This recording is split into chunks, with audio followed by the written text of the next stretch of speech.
และท่านผู้ชมที่เคารพหลังจากที่ว่าแล้วงานบุญนมัสการพระธาตุหลวงแล้วสิ่งที่ตามมาส่วนทำใหญ่ที่เราเห็นก็เป็นปัญหาของขี้เหงื่อเป็นจำนวนหลายดังนั้นทางบริษัทที่รับผิดชอบการเก็บเมี่ยนขี้เหงื่อในงานบุญนมัสการพระธาตุหลวงเวียงจันทร์ในปีนี้พวมเล็งมือกับการเก็บเมี่ยนคาดว่าจะให้แล้วภายใน 2-3 มื้อข้างหน้านี้ในแต่ละปีงานบุญนมัสการพระธาตุหลวงเวียงจันทร์ทางบริษัท Small B ที่ปรึกษาด้านการลงทุนจำกัดได้ร่วมกับโครงการคุ้มครองและบริการตัวเมืองเวียงจันทร์ได้เอาใจใส่ในการมีส่วนร่วมเก็บเมี่ยนขี้เหงื่อระยะงานบุญดังกล่าวในแต่ละมือ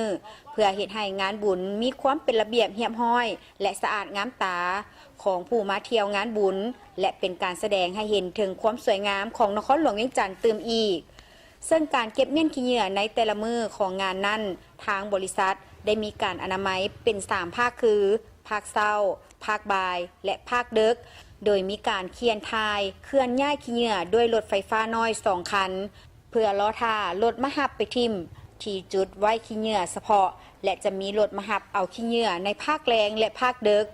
ปีนี้บริษัทสมอบีแมนได้นำเอาถังขี้เหงื่อจำนวน300 ถังมาวางไว้แต่ละจุดในขอบเขตในงานบุญเพื่อให้ผู้มาเที่ยวงานบุญได้ทิ่มขี้เหงื่อให้ถูกต้องรักษาความสะอาดภายในงานบุญและได้วางกำลังพนักงานในการอนามัยจำนวน280 คนซึ่งเพิ่มจากปีกายมีเพียง250 คน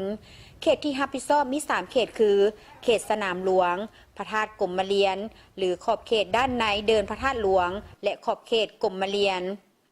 โดยแบ่งทีมงานเป็น2กลุ่มกลางวันแล้วก็กลุ่มกลางคืนกลางวันมันเพิ่นเฮ็ดแต่ 8:00 นฮอด 11:00 นกลางคืนส่วนคนกลางคืนแล้วแม่เขาเจ้าเริ่มเข้า 11:00 นจนแล้วงานกวดแล้วเพิ่นก็ได้กลับบ้านมาเดียวเพิ่มหลายขึ้นเลยหลายทุกมื้อเลยบ่มีมื้อใดบ่หลาย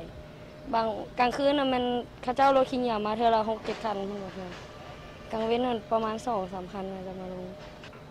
ส่วนหลายมันแม่ค้าเขาเจ้าบ่ให้ความร่วมมือบางคนเขาเจ้าบ่อนแบบเอาถังขี้เหงื่อไปไว้หน้าห้านเพิ่นก็บ่อยากให้เอาไว้นะเพิ่นว่าเหม็นแล้วบัดนี้คนที่ว่าเขาเจ้าย่างกายไปกันมาเขาเจ้าก็ทิ่มสระไว้แน่น